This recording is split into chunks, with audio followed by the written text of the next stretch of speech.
नमस्कार दोस्तों, आपका स्वागत है मेरे एक और नई वीडियो में। दोस्तों, इस वीडियो में हम बात करने वाले हैं नोटिस के बारे में। जो आपका लोन डिफ़ॉल्ट होने के बाद बैंक जो नोटिस आपको सर्व करते हैं या भेजते हैं, जो आपके पास नोटिस, उन नोटिस में कौन-सा नोटिस को जो है आपको इग्नोर नहीं करना है, किस नोटिस को इग्नोर नहीं करना है और उसको सीरियस लेना है।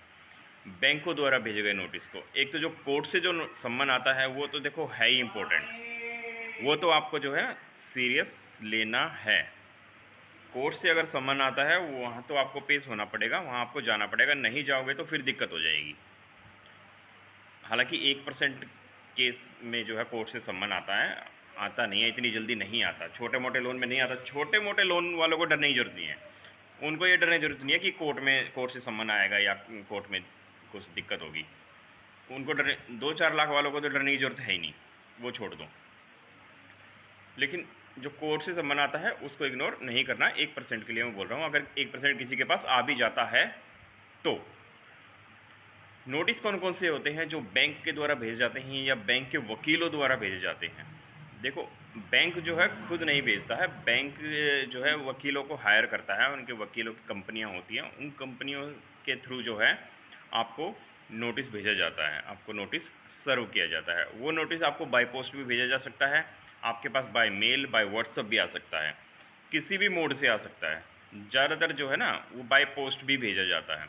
बाय पोस्ट इसलिए भेजा जाता है डराने के लिए, ताकि बोरोवर जो है वो डरे कि हाँ नोटिस आया है। लीगल नोटिस इस पे लिखा होता है, लीगल नोटिस।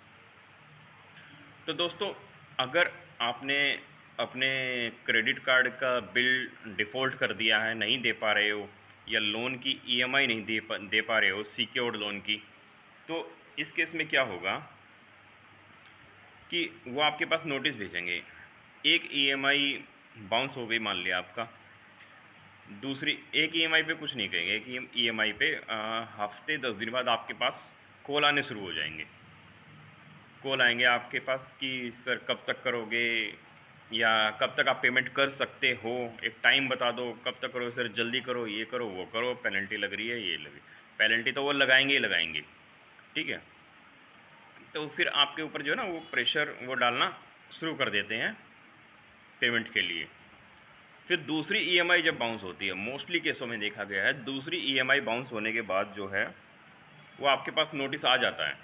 दूसरी ईएमआई बाउंस होने के बाद नोटिस कौन सा आता है, उसमें रिकॉल नोटिस जिसको बोलते हैं, रिकॉल नोटिस दूसरी ईएमआई बाउंस होने के हफ्ते 10 दिन बाद जो है ये नोटिस ज़्यादातर सर्व हो जाता है। रिकॉल नोटिस हुआ, डिमांड नोटिस हुआ, प्री लिटिगेशन नोटिस हुआ, मतलब कि आपके ऊपर जो है कानूनी कार्रवाई करेंगे उससे पहले ये नोटिस हम आपको भेज रहे हैं, एज ए इंटीमेशन, मतलब आपको सूचना देते हैं एक तरह से कि हम आपके ऊपर जो है लीगल कार्रवाई कर देंगे और आपको ये नोटिस हम सूचना के तौर पर भेज रहे हैं।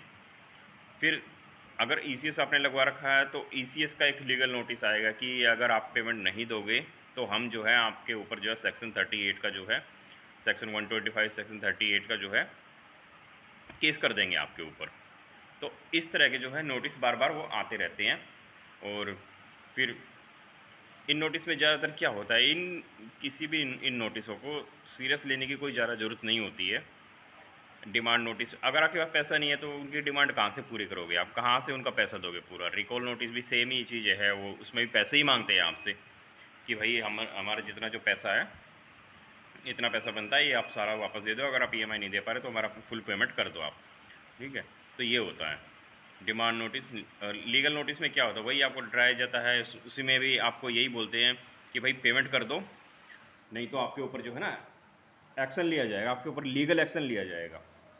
तो इस तरह जो है आपको डराते हैं। फिर ज़्यादातर केसों में ये देखा गया है कि वैसे तो 3 ईएमआई बाउंस होने के बाद आता है एक आर्बिट्रेशन का नोटिस होता है, लेकिन ज़्यादातर केसों में ये देखा गया कि दूसरी ईएमआई बाउंस होने के बाद भी जो है ना वो आर्बिट्रेशन का नोटिस आपको भेज सकते हैं। आर्बिट्रेशन क्या होता है, आर्बिट्रेशन में जो है ना बहुत लोग डरे होते हैं कि आर्बिट्रेशन वैसे डरने वाली ऐसी कोई बड़ी बात नहीं है। लेकिन आर्बिट्रेशन जो है ना वो मोस्टली केसों में आता है। जैसे कोर्ट का सम्मन मैंने आपको बता दिया कि 99% केसों में नहीं आता है, लेकिन आर्बिट्रेशन का जो है वो 50% केस में आएगा ही आएगा। 2 लाख या इससे ऊपर 2, 4, 5 लाख का जैसे लोन है तो उसमें आएगा 80% के करीब, मतलब 80% के करीब उसमें आएगा आर्बिट्रेशन का नोटिस। अगर 2 लाख से कम का लोन है तो उसमें जो है कम चांसेस होते हैं कि आर्बिट्रेशन का नोटिस आपके पास आए, उसमें 50-50 चांसेस होते हैं। तो आर्बिट्रेशन का जो नोटिस है वो ज़्यादातर केसों में देखा गया कि आएगा। अगर 2 लाख से ऊपर आपका लोन है तो उसमें भेजेंगे, वो ज़रूर भेजेंगे, भेजते हैं वो भी जो है एक तरह से डराने का माध्यम होता है। तो उस नोटिस को है ना आपको इग्नोर नहीं करना है दोस्तों, उस नोटिस को आपको इग्नोर नहीं करना है। उस नोटिस को अगर आप इग्नोर करोगे ना तो दिक्कत हो सकती है। ये नहीं कह सकता 100% हो सकती है, लेकिन दिक्कत हो सकती है अगर उस नोटिस को आपने हल्के में लिया तो। हल्के में नहीं लेना है उसको, उसका आपको सिर्फ ऑब्जेक्शन डालना है।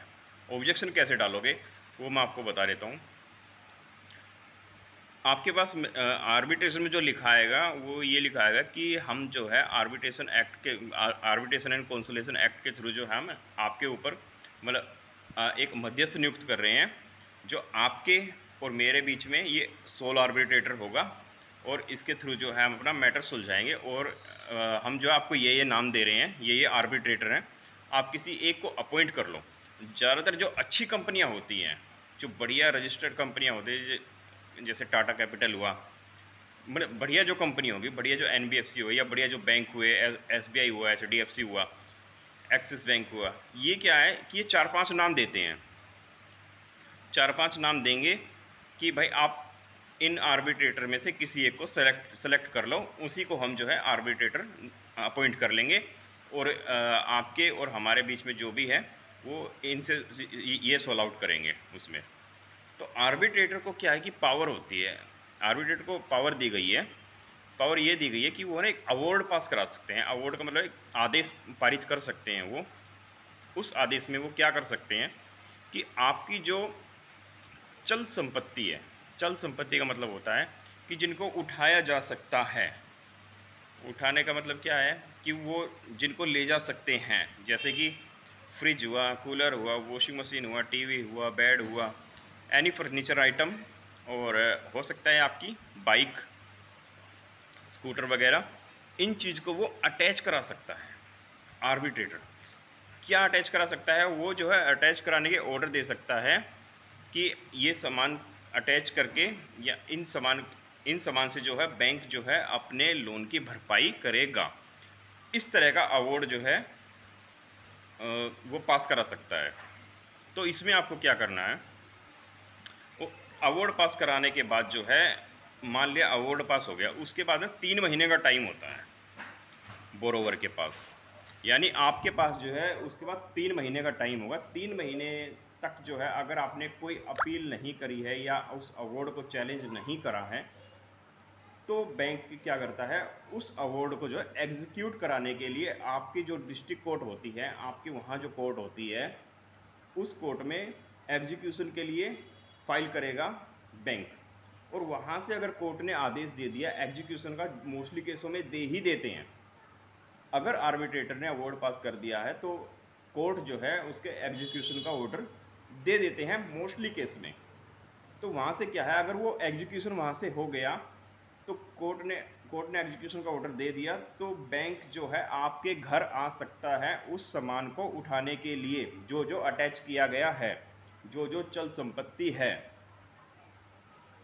ऐसा भी हो सकता है अगर आप आर्बिट्रेशन के नोटिस को अवॉइड करोगे तो आर्बिट्रेशन का नोटिस अवॉइड नहीं करना है आपको।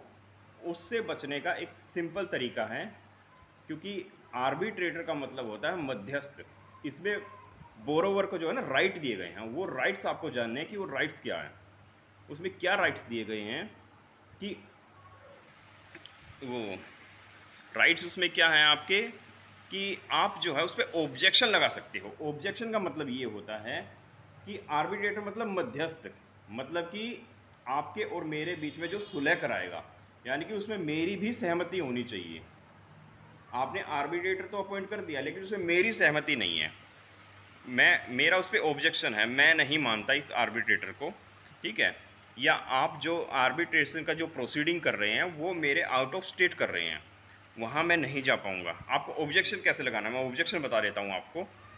आपको एक और इसमें किसी वकील की ज़रूरत नहीं है कि आप किसी वकील से लिखवाने चले गए, या आप खुद भी लिख सकते हो, खुद भी। या सिंपल एप्लीकेशन, सिंपल जैसे एप्लीकेशन लिखते हैं, सिंपल आपको लिखना, जहाँ से लेटर आपके पास आया है वो एड्रेस आपको पकड़ना है, उस एड्रेस पे, उसी एड्रेस पे भेजना है आपको लिख के कि डियर सर, जो आपने आर्बिट्रेशन प्रोसीडिंग का जो नोटिस भेजा है उसके अकॉर्डिंग मैं जो है आर्बिट्रेशन की जो प्रोसीडिंग है वो अटेंड नहीं कर सकता हूँ आपके जहाँ पे आपने बुलाया है, क्योंकि ये मेरे स्टेट से बहुत दूर है, वहाँ पे मैं जाने में एबल नहीं हूँ, मेरी आर्थिक स्थिति खराब है। मेरी आर्थिक स्थिति खराब है इसलिए तो मैं नहीं दे पा रहा हूँ लोन, इसलिए तो मैं नहीं चुका पा रहा हूँ। तो वहाँ आने में जो पैसा लगेगा वो मेरे पास नहीं है, मैं नहीं आ पाऊँगा। मैं एक ये चीज़ लिखनी है, और दूसरा चीज़ ये लिखनी है कि जो आर्बिट्रेटर आपने अपॉइंट किया है, मैं इस आर्बिट्रेटर के बारे में पहले जो है ना वो जानकारी एकत्रित कर लूँ। मुझे इस आर्बिट्रेटर के बारे में ना थोड़ी नॉलेज लेनी है कि इन्होंने पहले जो है ना कितने केसों को हैंडल किया है, और कितने जो है इन्होंने कस्टमर के फेवर में दी है, यानी कि बोरोवर के फेवर में जो ऑर्डर दिया है, और कितने केसों में जो है वो बैंक के फेवर में ऑर्डर दिया है। तो मुझे पहले जो है ना इसकी जानकारी एकत्रित करनी है, उसके बाद जो है मैं आपको अलो करूँगा। ये ऑब्जेक्शन आपको लगाना है। ये ऑब्जेक्शन लगने के बाद क्या है कि बैंक जो है, ऑब्जेक्शन आपने लगा दिया, इसकी जो एप्लीकेशन है वो आपको जो है उसमें सेंड कर देनी है, जहाँ से लेटर आपके पास आया है सेम एड्रेस पे आपको सेंड कर देनी है, और उसकी एक कॉपी जो है वो बैंक को भी सेंड कर दो। ये काम हो गया। उसके बाद सेम कॉपी जो है ना वो आपको ईमेल के थ्रू बैंक को भी कर देनी है, बैंक को भी वो वही कॉपी जो है मेल कर देनी है। इससे क्या होगा दोस्तों, आपकी आर्बिट्रेशन की प्रोसीडिंग रुक जाएगी, 99% चांस है रुक जाएगी, अगर अच्छा बैंक होगा तो। अगर कोई ऐसा भी बैंक है वो ना भी रोके, तो इस केस में क्या है कि आपके पास एक आधार रहेगा, कल को वो अवार्ड पास कर भी देते हैं तो वो तुरंत निरस्त हो जाएगा, क्योंकि आपने ऑब्जेक्शन लगाया था, वो ऑब्जेक्शन जो है उस बैंक ने माना नहीं। तो उससे ये है कि आपका कुछ नहीं बिगड़ेगा, आप सेफ जोन में चले जाओगे अगर आपने ऑब्जेक्शन लगा दिया तो उससे जो है ना इस तरह बचना है। वो आर्बिट्रेशन भी जो है ना वो डराने के लिए होता है, लेकिन कई बार जो है ना बैंक उसको एग्जीक्यूट भी कर देते हैं। तो एग्जीक्यूट कर देते हैं तो इसका मैंने आपको समाधान बता दिया। आपको ऑब्जेक्शन लगाना है, किसी वकील की मदद लेने की ज़रूरत नहीं है, आपको सिंपल जैसे आप लिखते हो ऐसे लिखना है आपको, और उसको पोस्ट कर देना है। मैंने बता दिया क्या क्या लिखना है, ऐसे लिख के आपको पोस्ट कर देना है। किसी वकील को 500-1000 रुपये देने की ज़रूरत नहीं है। फिर भी आपकी समझ में नहीं आ रहा है, आप मुझे मैसेज करो कैसे लिखना है कैसे नहीं लिखना है, मैं आपको समझाऊँगा, फ्री में बताऊँगा। मेरी कंसल्टेशन बिल्कुल फ्री है, मेरे सब्सक्राइबर के लिए मेरी कंसल्टेशन बिल्कुल फ्री है। मैं हर जानकारी, हर नॉलेज फ्री ऑफ कॉस्ट दूंगा अपने सब्सक्राइबर को, ठीक है दोस्तों। तो किसी की अगर कुछ नहीं समझ में आ रहा है कैसे लिखना है, क्या फॉर्मेट होगा, वो तो मैंने आपको बता दिया। फिर भी नहीं समझ में आ रहा है, आप मुझे मैसेज करो, मैं आपको रिप्लाई करूँगा, ठीक है दोस्तों। तो अगर आर्बिट्रेशन का अगर नोटिस आता है तो उसको अवॉइड नहीं करना है, उसको इस तरह से ऑब्जेक्शन उसमें लगाना है, तो प्रोसीडिंग जो है वो रुक जाएगी, और इससे ज़्यादा कुछ नहीं होगा, ठीक है दोस्तों। तो दोस्तों अगर चैनल पे आप नए हैं तो प्लीज़ चैनल को सब्सक्राइब करें। मिलते हैं आपसे अगले वीडियो में, जब तब तक के लिए जय हिंद।